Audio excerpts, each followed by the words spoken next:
जय हिंद। आज आपके लिए इस वीडियो में ऑक्सफोर्ड बेबी इंग्लिश ट्रांसलेशन का चैप्टर 4 वीडियो बनाने जा रहे हैं साथियों। तो इस वीडियो में देखेंगे कि चैप्टर 4 में देखिए कि आज का कॉन्सेप्ट रहेगा नो A/AN कॉन्सेप्ट, यानी इस वीडियो में कहाँ पर ए नहीं लगेगा, कहाँ पर एन नहीं लगेगा, इसी के बारे में इस वीडियो में बात करेंगे। और इस कॉन्सेप्ट को यदि आप देखिएगा तो एक्सरसाइज 17 एंड एक्सरसाइज 18 जो है यानी 17 और 18 जो अच्छी तरह से आप बना पाइएगा। तो चलिए साथियों, देर ना करते हुए इस वीडियो को स्टार्ट करते हैं। तो थोड़ा यहाँ देखिए कि जो ऑक्सफोर्ड बेबी इंग्लिश ट्रांसलेशन का है चैप्टर 6 नो A/N कॉन्सेप्ट है आज। तो कॉन्सेप्ट ए में देखिए क्या कर रहा है कि प्रॉपर नाउन को हिंदी में बोलते हैं व्यक्तिवाचक संज्ञा। क्या बोलते हैं साथियों? व्यक्तिवाचक संज्ञा। तो व्यक्तिवाचक संज्ञा जिसे व्हाट इज प्रॉपर नाउन का डिफिनेशन क्या हो सकता है? तो इस नो AN को समझने से पहले आपको प्रॉपर नाउन के बारे में समझना होगा। तो प्रॉपर नाउन क्या होता है? A proper noun is the name of a particular person, thing, animal और प्लेस। फिर से देखिए डिफिनेशन इसका, a proper noun is the name of a particular person, thing, animal और प्लेस।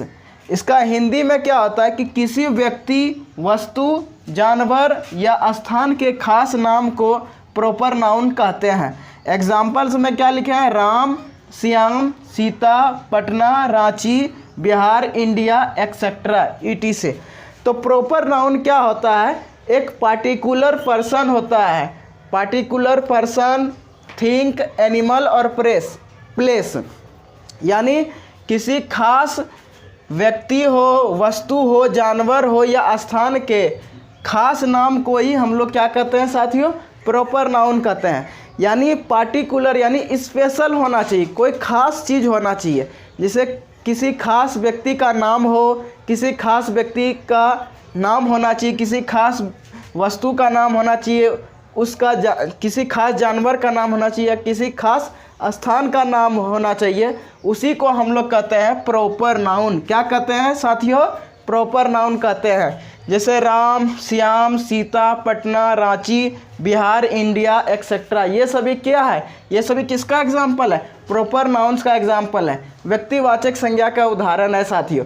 तो प्रॉपर नाउन क्या होता है कि किसी पार्टिकुलर पर्सन होना चाहिए, यानी पार्टिकुलर का हिंदी होता है खास पर्सन, खास व्यक्ति का नाम होना चाहिए, खास वस्तु का नाम होना चाहिए, खास जानवर का नाम और खास स्थान का नाम होना चाहिए। जैसे कि मान लीजिए कि आपका जो नाम है, आपका यदि जो भी नाम है वह आपके लिए क्या है? आपका जो नाम है आपके लिए वह नाम खास है, पार्टिकुलर है, ठीक है। उसी तरह जैसे कि पटना क्या है? पटना एक स्टेट है, एक टाउन है, ये एक सिटी का नाम है। तो ये पटना जो है क्या है? एक अपने आप में क्या है? पार्टिकुलर है, यानी खास है। उसी तरह रांची भी क्या है? एक सिटी है, ये भी सिटी, रांची सिटी जो है क्या है? अपने आप में क्या है? एक पार्टिकुलर है। उसी तरह बिहार, इंडिया, तो ये सभी क्या है? एक पार्टिकुलर नेम होते हैं, इसीलिए इसको हम लोग क्या कहते हैं साथियों? प्रॉपर नाउन कहते हैं। आखिर प्रॉपर नाउन इस कॉन्सेप्ट से क्या मतलब रखता है?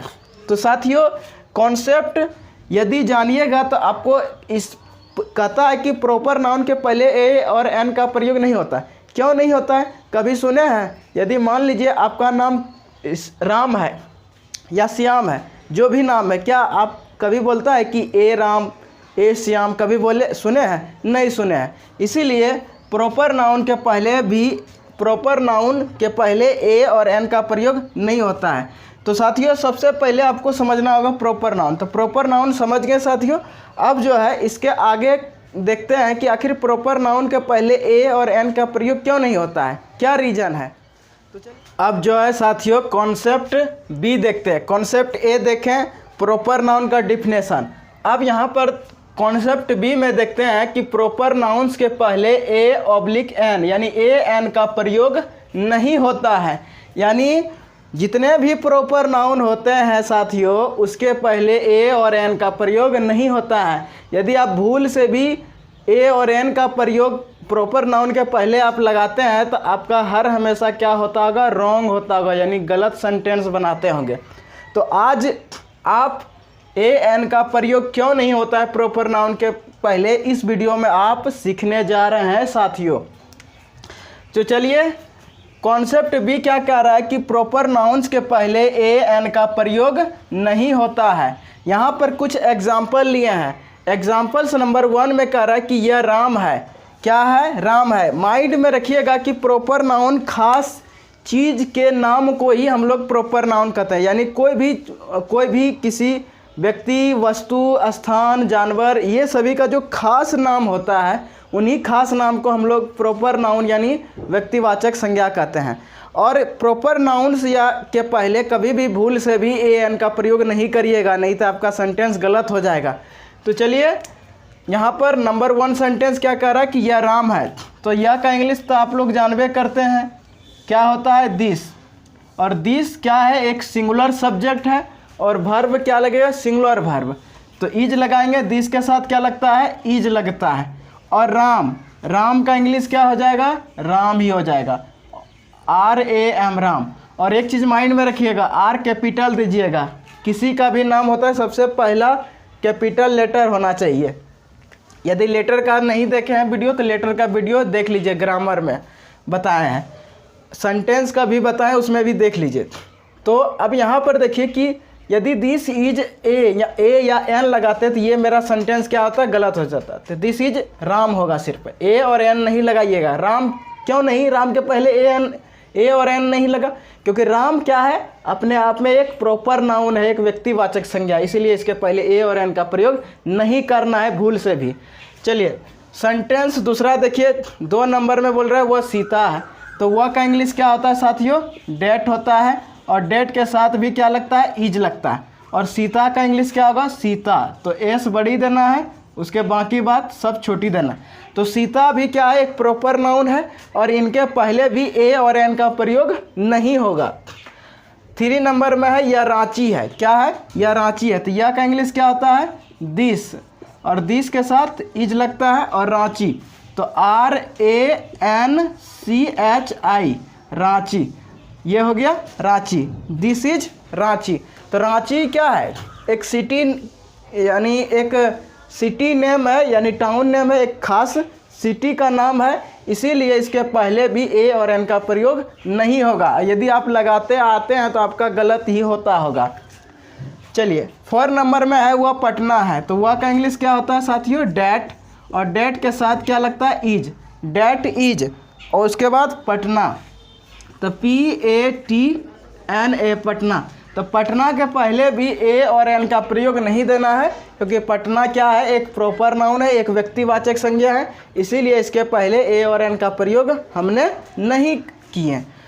5 नंबर में है यह श्याम है। तो यह का इंग्लिश तो जानबे करते हैं, दिस होता है। और दिस के साथ हमेशा क्या लगता है बच्चे? बाबू, इज लगता है। क्या लगता है सोना बाबू? इज लगता है। अब देखिए श्याम, तो श्याम क्या है? एक बॉय नेम है, बॉय नेम है, इसलिए देखिए बॉय हो गया कॉमन नाउन और उसका नाम लीजिएगा, जैसे श्याम, श्याम नाम लिए तो ये हो गया प्रॉपर नाउन। तो श्याम के पहले भी क्या नहीं लगेगा? ए और एन का प्रयोग आप नहीं करिएगा, यदि करिएगा छोटू गलत हो जाएगा। तो क्या देखें कि सीता के पहले ए और एन का प्रयोग नहीं हुआ, रांची के पहले नहीं हुआ, राम के पहले भी ए एन नहीं लगा, पटना के पहले नहीं लगा, श्याम के पहले नहीं लगा। क्यों नहीं लगा? क्या रीज़न है? इसीलिए नहीं लगा क्योंकि ये सभी क्या है? एक प्रॉपर नाउन है। और कॉन्सेप्ट क्या कहता है कि प्रॉपर नाउन्स के पहले ए एन का प्रयोग नहीं होता है, इसीलिए हमने राम, सीता, रांची, पटना, श्याम, इन सभी के पहले ए या एन का प्रयोग नहीं किए। कभी सुने हैं ए पटना? कभी सुने हैं ए रांची? कभी सुने हैं ए सीता, एन राम? सुने हैं? नहीं सुने। इसीलिए इन सभी जितने भी प्रॉपर नाउन्स होते हैं उनके पहले ए और एन का प्रयोग आप नहीं करिएगा तो आपका गलत हो जाएगा। शब्द सी ध्यानपूर्वक देखिए, अनकाउंटेबल नाउन जिसको हिंदी में बोलते हैं अगणनीय संज्ञा। हमने काउंटेबल नाउन के बारे में बताए थे, काउंटेबल नाउन के बारे में बताए थे पिछले वीडियो में कि उसमें काउंटेबल नाउन के पहले ए और एन का प्रयोग कर सकते हैं, लेकिन अब जो है अनकाउंटेबल नाउन के बारे में पढ़ना है। अनकाउंटेबल नाउन जिसका हिंदी होता है अगणनीय संज्ञा। तो अनकाउंटेबल नाउन का डिफिनेशन क्या लिखे हैं इसको पहले पढ़ लेते हैं साथियों। The noun which can not be counted is called the uncountable noun. The noun which can not be counted is called the uncountable noun. इसका हिंदी क्या होता है कि जिस नाउन की गिनती नहीं की जा सकती है उसे अनकाउंटेबल नाउन कहते हैं। यानी जिस नाउन की गिनती आप कर सकते हैं उसको काउंटेबल नाउन, और जिस नाउन को गिनती आप नहीं कर सकते हैं उसे क्या कहिएगा साथियों, अनकाउंटेबल नाउन कहिएगा। क्या कहिएगा, अनकाउंटेबल नाउन। इसका एग्जाम्पल्स क्या है, मिल्क। मिल्क माने क्या होता है, दूध। वाटर माने होता है पानी। हनी माने होता है शहद। राइस माने चावल। सिल्वर माने चांदी। गोल्ड माने सोना, एक्सेट्रा। यानी अनकाउंटेबल नाउन उसे कहते हैं जिस नाउन को आप काउंटिंग ही नहीं कर सकते हैं, उसे अनकाउंटेबल नाउन कहते हैं। अनकाउंटेबल नाउन कहते हैं। जैसे कि मिल्क, क्या जब आपके घर में मिल्क मैन आता है, यानी जो दूध देने वाला आता है व्यक्ति, क्या उससे कैसे दूध लेते हैं, क्या कहते हैं, 1 पाव दूध दीजिए, 1 केजी दूध दीजिए, हाफ केजी दूध दीजिए। क्या कहते हैं, 2 गो दूध दीजिए, 5 गो दूध दीजिए। ऐसा कभी कहते हैं, नहीं कहते हैं। तो वहाँ पर यानी क्यों नहीं कहते हैं इस तरह कि एक दूध दीजिए, दूध दीजिए, 3 मिल्क दीजिए, नहीं कहते। क्यों, क्योंकि मिल्क को हम काउंटिंग ही नहीं कर सकते हैं। मिल्क को, वाटर को, सिल्वर को, राइस को, हनी को, गोल्ड को, ये सभी को हम काउंटिंग नहीं कर सकते, लेकिन इसे नाप और तोल सकते हैं ज़रूर।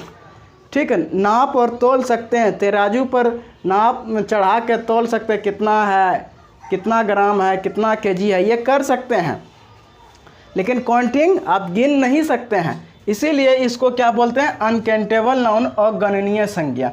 अगणनीय, गणनीय माने जिसको गिन सकते हैं, और ओ माने नहीं, यानी जिस नाउन को नहीं गिन सकते हैं उसे को हम कहते हैं अनकाउंटेबल नाउन। क्या कहते हैं, अनकाउंटेबल नाउन कहते हैं। तो अनकाउंटेबल नाउन के पहले भी ए और एन का प्रयोग नहीं होता है साथियों। तो चलिए अब नेक्स्ट कॉन्सेप्ट को समझते हैं। अब अनकाउंटेबल नाउन समझ गए, बस माइंड में इतना रखिएगा कि जिस नाउन को हम नहीं गिन सकते हैं उसी को अनकाउंटेबल नाउन कहते हैं और गणनीय संज्ञा कहते हैं। तो milk, water, Honey, rice, silver, gold, ये सभी क्या है, अनकाउंटेबल नाउन है। तो चलिए नेक्स्ट कॉन्सेप्ट देखते हैं और इसका आप स्क्रीनशॉट ले लीजिए। जो है साथियों कॉन्सेप्ट डी देखते हैं। कॉन्सेप्ट डी क्या कह रहा है, कॉन्सेप्ट डी कह रहा है कि अनकाउंटेबल नाउन्स के पहले ए एन का प्रयोग नहीं होता है। अनकाउंटेबल्स नाउन के पहले क्या नहीं होता है साथियों, ए एन का प्रयोग नहीं होता है। कॉन्सेप्ट डी कह रहा है कि अनकाउंटेबल नाउन्स के पहले ए एन का प्रयोग नहीं होता है। तो यहाँ पर थोड़ा ध्यान दीजिए, एग्जाम्पल के अनुसार इस कॉन्सेप्ट को समझते हैं। तो यहाँ पर एग्जाम्पल्स नंबर 1 कह रहा है कि वह दूध है। तो वह का इंग्लिश क्या होता है साथियों, डैट, और डैट के साथ क्या लगता है, इज, डैट इज। दूध का इंग्लिश क्या होता है, मिल्क होता है। क्या होता है, मिल्क। और मिल्क के पहले ए और एन का प्रयोग नहीं करना है, क्योंकि मिल्क क्या है, अनकाउंटेबल नाउन है, मिल्क को काउंटिंग नहीं कर सकते हैं। 2 नंबर में है यह सोना है। तो यह का इंग्लिश क्या आता है, दिस, और दिस के साथ लगाना है इज, दिस इज। सोना का इंग्लिश क्या आता है, गोल्ड, GOLD, गोल्ड। तो गोल्ड के पहले भी क्या नहीं लगाना है, ए और एन का प्रयोग नहीं करना है साथियों। गोल्ड के पहले भी आपको ए एन का प्रयोग नहीं करना है, क्योंकि गोल्ड क्या है, अनकाउंटेबल नाउन है। 3 नंबर में वह चावल है। तो वह का English that, that is rice, that is rice. Rice के पहले भी ए और एन का प्रयोग नहीं करना है, क्योंकि राइस क्या है, अनकाउंटेबल नाउन है। 4 नंबर में है यह पानी है। तो यह का इंग्लिश दिस, और दिस के साथ लगाना है इज, दिस इज। पानी का क्या था, वाटर, यानी वाटर। तो वाटर के पहले भी ए और एन का प्रयोग नहीं करना है, क्योंकि वाटर भी क्या है, अनकाउंटेबल नाउन है। 5 नंबर में वह शहद है। तो वह का इंग्लिश क्या आता है, डैट के साथ क्या लगता है, इज, और शहद का हनी, HONEY, हनी। और हनी भी क्या है, अनकाउंटेबल नाउन है, इसलिए इनके पहले भी ए और एन का प्रयोग नहीं करना है साथियों। तो थोड़ा यहाँ ध्यान दीजिए कि अनकाउंटेबल नाउन्स के पहले ए और एन का प्रयोग नहीं होता है। क्यों नहीं होता है?